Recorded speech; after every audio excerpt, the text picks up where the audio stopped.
Hey guys, welcome to the second episode of Season 3 of the Derby Career Mode Live. And to start off this episode, in the last episode, we made 7 signings, I think I counted rightly, in the last episode. So yeah, we've really changed this team up. We have unfortunately got the injured Icardi at the moment.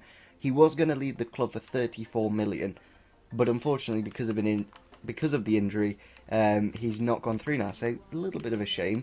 But at the same time, maybe keeping him in the team. Now that we've got the winger Kostic with 89 crossing, now it's 90 crossing, so even better. Yeah, I could see him delivering some good balls in the air for Icardi to put into the back of the net. So we signed Kostic, we signed Puccarelli, we signed Yaya Toure on a pre-contract signing, we signed Mustafi, really good signing. Obviously we got rid of Rojo, but I think we got a better player in Mustafi for 10 million more. And we got Petr Cech, the absolute legend, for 8 million less than Bardi. Got some absolutely insane stats on his card, and we improved the bench as well. We brought in Andre Gray for literally nothing, like 3 million, and he'll be a nice backup player, maybe just for the FA Cup and stuff like that. Kingsley Coman as well, we brought in for like, what was it, 6, maybe 7 million. Really good signing there. It's a real shame that Bayern Munich, while he was out on loan, really didn't have the play time because his rating is a little bit low, and basically what he starts at.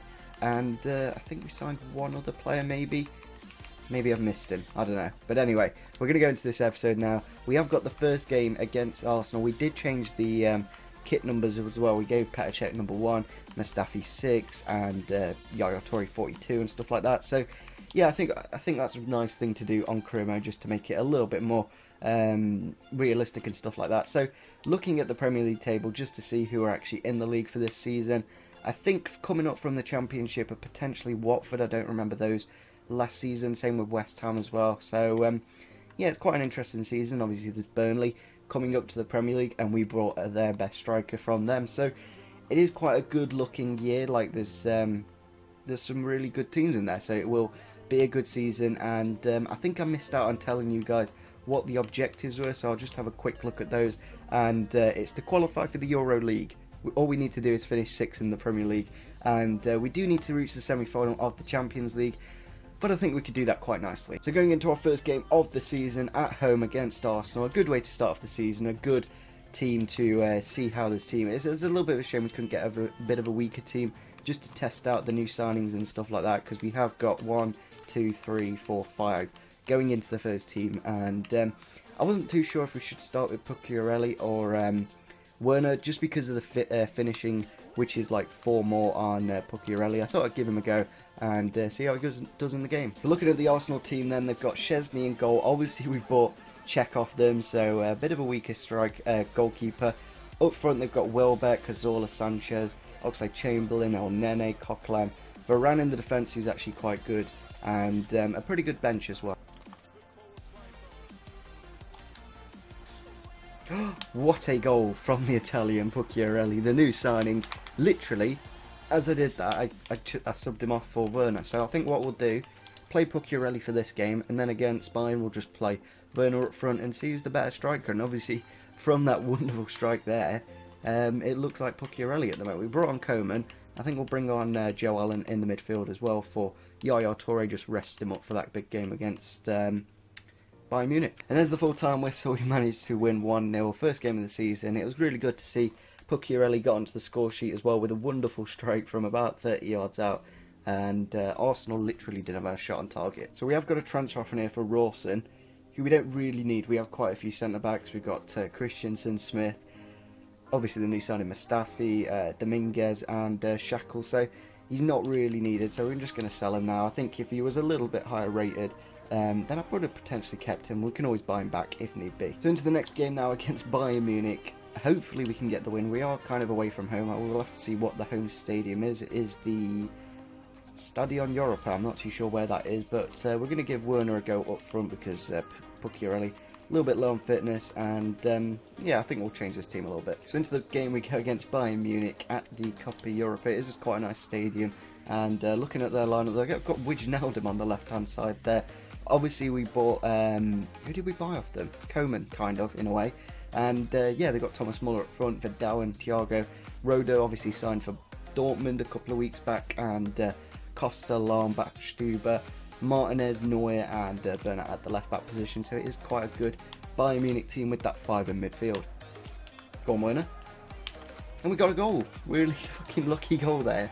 Neuer with the poor touch, and then Werner just to capitalise on it and get a goal. So yeah, we got Pucciarelli and Werner both scoring now, and Icardi's looking like he's not going to get any game time because yeah, these two are getting goals. Wijnaldum on the attack here, and he's got the ball into the back of the net. That's a good goal from the Dutch player. We could have potentially signed him as well back in January, but now he's gone to Bayern Munich and got himself a goal there to make it 1-1. And yeah, Koeman not quite tracking back. I'm not too sure where Jenkinson was. He's playing like at centre-back, so yeah, probably more Jenkinson's fault than Koeman. He had to cover there. And we've got a second goal in the game. Here we go. Go on, through for Hughes. Can he get the finish? Yes, he can. Will Hughes off the bench. Gets the goal and potentially wins us the game. It's the last 5 minutes now. Didn't really want to go to extra time just because like we got a game in a couple of days against Stoke, and yeah, it'll be a tough one. So we do need all the fitness we can get. Penno. There we go, we've got a Penno. Antonio getting tripped up there. I think it was by Bernat. Yeah, it was. And I don't know who to give it to, really. I think we've got Yaya Toure potentially get his first goal for the club. Yeah, I think he's the best penalty taker. We'll go down the middle. And always saved it. Not exactly the outcome we really want. There we go, full time against Bayern Munich, and yeah, I think like you think of the teams that we have beaten, I don't see why we can't win the Champions League. We've beaten Bayern Munich, Barcelona, Juventus. I think the only real big one now is Real Madrid. So we have sold Rawson there for 750k, so it's a little bit of money just to help us out in some other deals. So we have had a deal here, Philip Lahm, kind of accepted. They are interested in Lahm. But they want a little bit more money, so potentially with the money that we just beat Bayern Munich with, we could potentially get him. So we have had a transfer offer here accepted for Montoya for Jenkinson plus 3.4 million. I think that's a really good deal, just because Jenkinson, he doesn't really have the pace in that position. I think he's only got about 75 to 80, and I just prefer a bit of a faster play in that position. We have got Icardi back from injury now, so that's good to see. Potentially we can play him in the next game against Stoke, but we are currently like joint top of the Prem. I know we've only had one game, but at least we're up there and in the mixer. So yeah, I think we are going to go into this next game against Stoke, then probably end off the episode. Obviously Bardi coming against his former club. It'll be interesting to see how he does. I don't know if Mr. Icardi, he's not fully back from injury, so we're going to have to put him on the bench.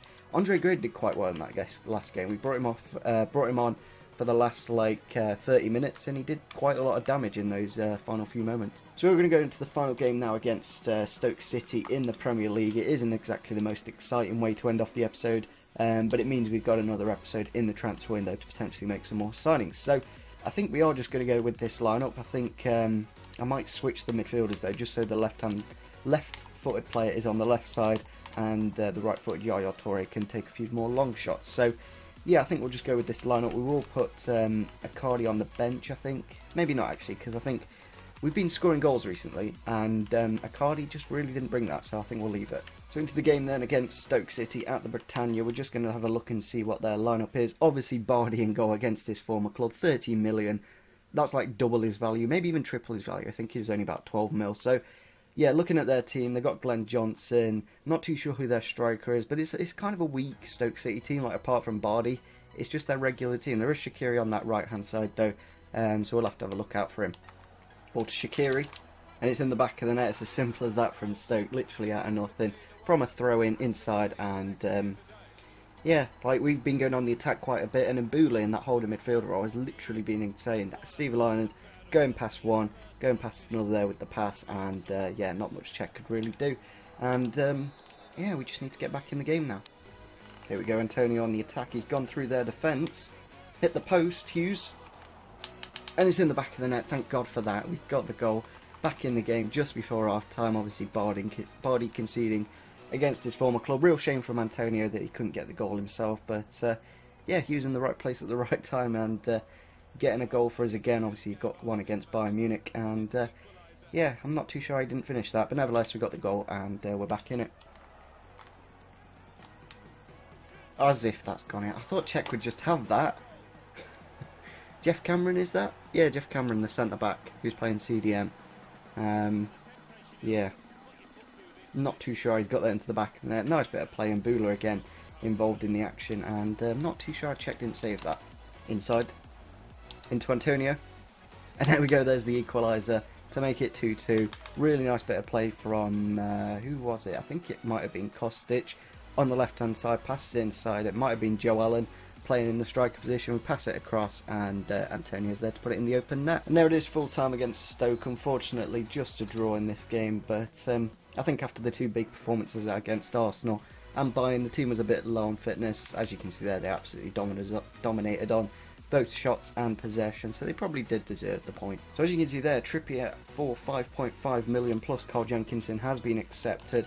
I'm not too sure who I really want out of Montoya and Trippier. Maybe just Montoya, just because he's Spanish, it's as simple as that. And yeah, I think he's slightly better, like 11 million value, and not too sure what his is. So Trippier's contract has been accepted, and I really like Kieran Trippier. He's a really good player.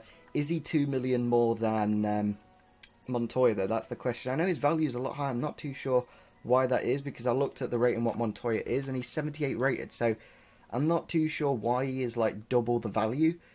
But I'd say I'd go for Trippier just because he's a higher rated player, and I think it's as simple as that. And it means we don't have to make any more signings if I do use all the money. If we have that 2 million just sat there, I'm going to try and make something happen. So just to prevent any more transfers happening, and to keep the team a little bit more English orientated, I think Trippier is the better option. He's a high rated player, high work rate still. Same with him, and it's just a little bit of a faster player. Not too faster, but like fast enough. So I think we are going to end off the episode here, because I don't want to play anymore. We've been recording for just over an hour, and yeah, I don't know if the Champions League fixtures are quite out yet. I'm not too sure why they're not, because normally they are. Maybe it's at the end of the month, but nevertheless, I think we've done quite nicely in this episode. We won the trophy thing. I'm not too sure why I simulated the thing at the end where I just missed the trophy lifting thing, because that would have been quite nice to see. But we have got Barnsley just before the deadline date, so I think we'll play quite a weak team, some players that haven't really played in a while, just to give them some football time. So yeah, hopefully we are in the Champions League. We did finish in the top 4, and I think we have got the message from the board, like an objective. Yeah, European Cup, finish the semi-final, so surely it should be announced pretty soon. So hopefully you guys did enjoy this episode. We are currently 6th in the Premier League, which is not bad at all. And yeah, hopefully you enjoyed the episode. Make sure you smash the like button, subscribe if you are new to the channel, and see you soon. Bye.